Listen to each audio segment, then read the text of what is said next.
Hello, everyone, and welcome to Developer Tea, Episode 5. My name is Jonathan Cottrell, and today we're going to be talking about addictions. How many times do you pick up your phone and unlock it per day? I want you to make a guess in your mind and just think, how many times you think you might pick up your phone and unlock it per day. A study from back in 2013 showed that the respondents of this study picked up their phone and unlocked it at about 110 times per day. And at night, like in the evenings, that sometimes they would pick up their phone at a rate of once every 6 seconds. That's a lot, isn't it? It seems like a lot to me. I can't imagine that I pick up my phone that many times, but I'm probably somewhere near the average, and I'm guessing that you probably are too. I think that this doesn't have much to do with me needing to pick up my phone that many times per day. Quite honestly, I think that our culture has become addicted to technology. I think that addiction has come in two different forms. The first form is the actual addiction that we've kind of cultivated. It's a compulsion and a feeling of needing to check things, of needing to clear out our email inboxes and our text message counts and our retweet counts and whatever else it is that we have to check to feel like we've checked things.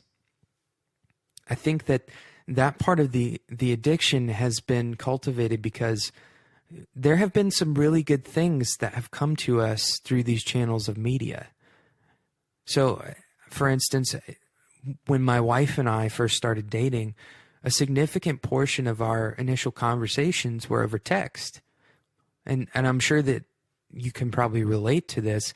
A lot of what we shared with each other in the beginning was via text message. And I think that a lot of you probably have similar examples of when technology was the channel by which you received something that was really good to you, that was really positive to you.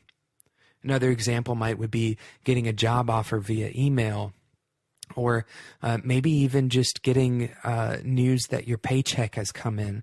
All of these things are examples of why we have kind of what is now a natural compulsion to check these different things. Now, it's also a natural compulsion because a lot of us work in a field that requires us to stay connected to our technology. And so when I receive an email, for instance, it very possibly could be that it's something that's work-related and that I need to check it in order to retain good standing with work. Or so I think that I need to check it in order to retain good standing. But the second form is driven by that first form. And I think the second form is ultimately the thing that has made this so dangerous for us. And that is that we formed these unconscious habits of constantly checking things, of constantly being connected to our technology. It's just a habitual part of our lives now that we check our phones 110 times per day. Just think about the last time that you sat for 5 minutes without a phone or a computer or a TV.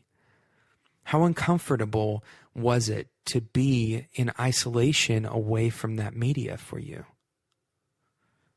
I know for me that I get incredibly uncomfortable when I'm without my phone. My wife and I recently, I experienced a moment where my phone, I guess not a moment, but like an hour or something like that, where my phone was dead. And it gave me a little bit of anxiety because we are so used to being able to contact each other at the drop of a hat. And when we can't, when we're restricted, when we are away from our technology, it feels as though something has been removed from our lives that we need.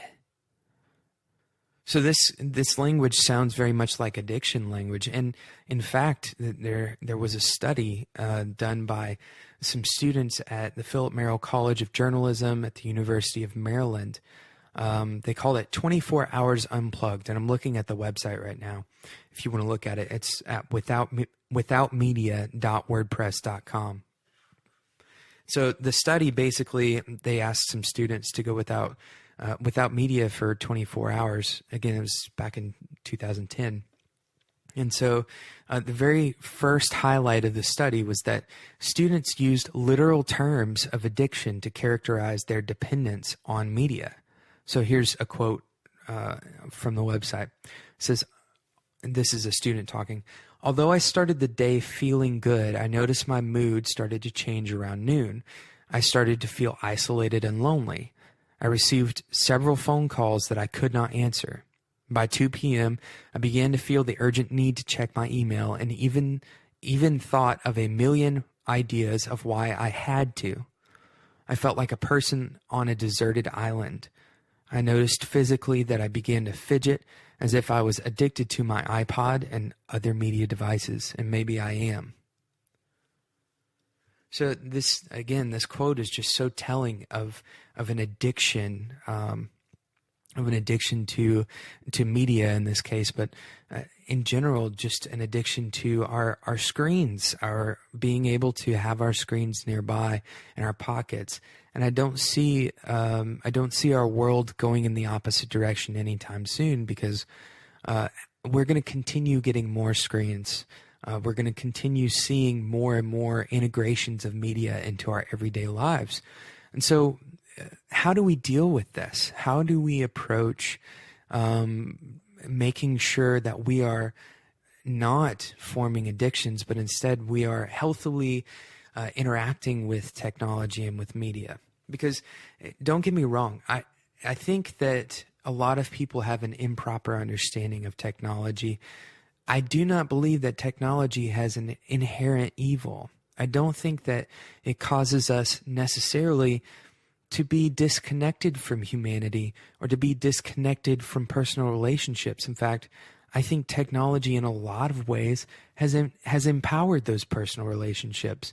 Again, as I said previously, a lot of my wife and I's initial conversations when we first started dating were done via text, and we couldn't have had those conversations had we not both had cell phones that could text each other. So, technology has the ability to be a very good, positive thing for humanity. But just like anything good, it can be abused. It can turn into something that we misuse in our lives, that we end up doing too much of, or we do it in the wrong ways, in ways that are unhealthy for us. So how do we deal with this? Well, I think quite simply, we just make technology a conscious habit rather than an unconscious habit. We start thinking about how many times we're opening our phones per day. We start thinking about what are ways that we can reduce our usage and dependency and sense of urgency related to our devices and related to our media streams. One way of doing this, tomorrow or the next day, whenever you would normally listen to this podcast, instead, don't listen to it, and instead just sit and do nothing for 5 to 10 minutes. Just 5 to 10 minutes. Sit and allow yourself to take in the world around you. Maybe you can listen to music and just focus on how that music sounds. Or maybe you can just have some face-to-face time with a spouse or a coworker, or go take a walk outside. Whatever it is, take some time away from your screens, away from media, away from technology. This allows you to gain a perspective and to actually make intentional choices to not be enslaved. I guess enslaved is kind of an extreme term, but to not feel the need to check things, and instead to use them in ways that are powerful and positive, rather than feeling some sense of responsibility and some false sense of insecurity when you're not fulfilling those empty responsibilities that technology has brought into your life. I hope you've enjoyed this conversation about technology and addiction. In the future, I'll be talking a little bit more about what abstinence from technology looks like for me. For instance, I don't really use Facebook all that much. I'll probably talk about why I chose that route in the future.